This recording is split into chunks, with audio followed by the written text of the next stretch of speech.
Hi everyone, let's continue solving the paper. Now we are at the last question, question number 39. In this question, we are given the diagram of an astronomical telescope. Astronomical telescope is a device used for seeing heavenly objects. Okay, there is another type of telescope called a terrestrial telescope, which is used for seeing the objects which are far from us but on the surface of Earth. Okay, but this for heavenly things. Stars, satellites, planets, these all are seen using this telescope.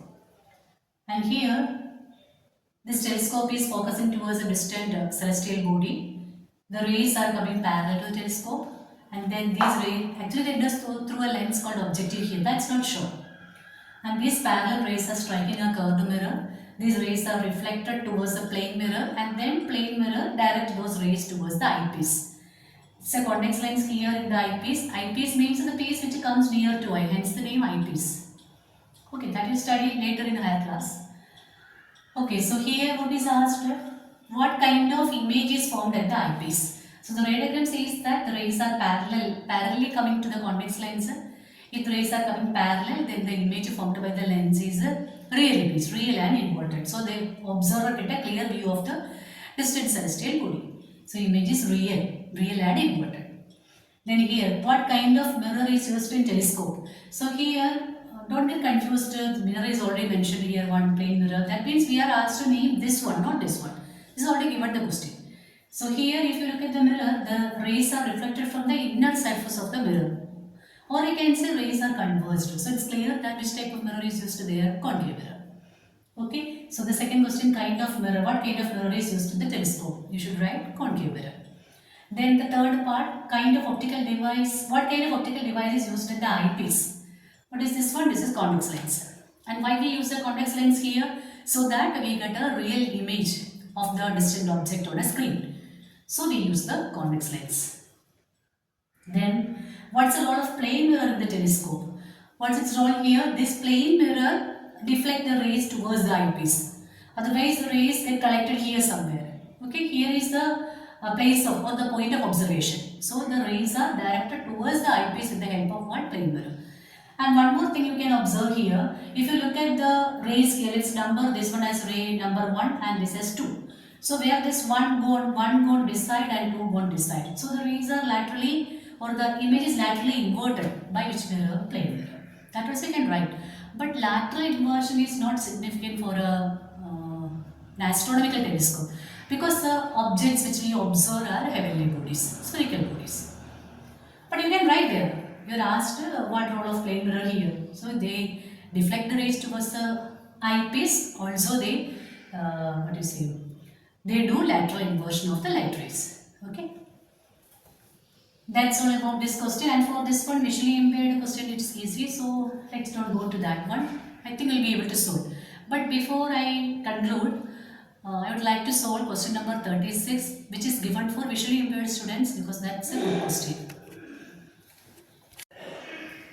Okay, so now question number 36. So what is the A part of this question? A, it is given, state the law which gives a relation between voltage and current. So that means it is directly like a state Ohm's law. So Ohm's law states that current flowing through a conductor is directly proportional to potential difference across the ends of the conductor provided temperature remains constant. And then you write the relation V is equal to IR. Okay. So that's what the question A. Then B part of this A is there are 5 fans, each of 100 watt, working for 4 hours in a household circuit, and there is one electric press as well. Power of the electric press is 500 watt and the press works for 2 hours. And the cost of electrical energy is, or the cost of electricity, it is rupees 6.5 per unit. Per unit means what? For 1 kilowatt hour, how much is the bill? Rupees 6.5. Then we are asked to find the electricity bill that the householder has to pay. So for finding the electricity bill, first of all we have to find how much is the electrical energy consumed by the appliances. One thing is left out, we have to find the bill for how many days? For 60 days. The appliances are working for 60 days. So first of all, we have to find how much energy consumed for 60 days, then multiply by cost of 1 unit. Okay, like unitary method. Okay, then first of all, for finding energy consumption, we have the equation power into time. Let's go for the first appliance, that's fan. Remember, we have 5 fans. Okay, so E is equal to P into T. Power of each fan 100 watt, and time for which each one works 4 hours. Like that, how many fans? We have 5 fans. Okay, so it is coming 2000 watt hour, or we can say here we see the cost is given in kilowatt hour. So don't forget to convert this whatever into unit, means kilowatt hour. So 1 kilowatt, what's the ratio between watt and kilowatt? 1 kilowatt, kilo means 1000. 1 kilowatt is how many watt? 1000 watt. So kilowatt to watt multiply by 1000. So watt to kilowatt divided by 1000. Means here we have 2000 watt hour. So how many kilowatt hour? Divide this by 1000. So what do you get? 2 kilowatt hour. This is energy consumed by 5 fans per day. Now energy consumption by next is press. Again we have the same relation, P into T. Then power of press is 500 watt, and the press works for 2 hours. We have only one press. Okay, so the energy consumption is 1000 watt hour. Or you can say divided by 1000, we get the energy in kilowatt hour. So it is 1 kilowatt hour. So what is the energy? Total energy consumed per day? 3 kilowatt hour. So 3 kilowatt hour per day. Okay. So how much energy consumed by these appliances for 60 days? So total energy consumed is 3 into 60, that is 180 units or 180 kilowatt hour. So what is the bill? So the electricity bill is it is 180 into, what is the cost of 1 unit? 6.5. So 180 into 6.5. Okay, multiply this. You will get the cost or the bill the householder has to pay for working these many appliances for how many days? 60 days. Okay. Now we are going to the B part. So in the B part also it has 2 subparts. The first part is a state joules of heating.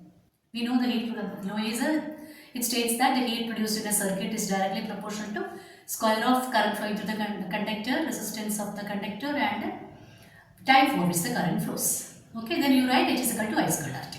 So very good, very easy question. Okay, the second part is there are 2 resistors 2 ohm and 4 ohm. They are connected in series and then in parallel. Now we are asked to compare the amount of heat produced in the 2 cases. Okay, we are asked to find the ratio of heat production. Here I took the symbol HS and HP. HS represents heat produced when the resistors are in series circuit, and HT represents the same when they are in parallel. And here what else given in the question? It is given that these resistors are connected to same supply voltage, that means V is same, and they both are working for, in both the cases, both the circuits work for same time, means T also same. Okay, so we have the equation, a heat is equal to, what's the equation for H? I squared RT, or you can write V square by RT also can. So V square by series connection, I am writing here R as a symbol for effective resistance in series connection, T by then V square by RP into T. Time same, V same, so we can cancel these all. So what is coming? RP goes in the numerator and RS comes down. RP by RS. Now, RP means what? Effective resistance in parallel connection. So let me rub this side. Then I will write the result here. So when the resistors are connected in series, we know the expression for, suppose the resistors are R1 and R2. The expression for effective resistance is R1 plus R2. And when the same connected in parallel, the effective resistance is, we know the equation effective R1 by RP equal to 1 by R1 plus 1 by R2. From here we get RP is equal to what? R1 R2 by R1 plus R2. Remember this, it's very useful in many cases. So here how you get R1 R2 by R1 plus R2? Take the LCM. So what you get? 1 by RP equal to R2 plus R1 bit, or R1 plus R2 by R1 R2. So reciprocal of LHS you need to take. So RP is equal to R1 R2 by R1 plus R2. Now let's use this relation for finding RP and RS. So here we have the individual resistors 2 ohm and 4 ohm. So what is the total resistance here in series connection? R is what you will get? 2 plus 4. It is 6. And what about RP? 2 into 4 by 2 into 4 by 2 plus 4. So let me write here. RP I'll write 2 into 4 by 2 plus 4 is 6 divided by R1 plus R2. R1 plus R2 is 2 plus 4. So it is 6. So you get 8 by 36. Or you can say divide by 4. What do you get? Say divide by 4. What do you get? 2 by 9. Right? So what is the ratio of heat produced? 2 is to 9. Okay, hope you understand all the questions which I explained in my videos. So before I conclude, let me tell you one thing. If you solve 3 of the previous year's sample papers given in the CBSE site, you will be able to score full mark in physics in class 10 easily. Okay, so when you go through the papers, if you find any difficulty, you can message me. That's all from my end for your exam. All the best.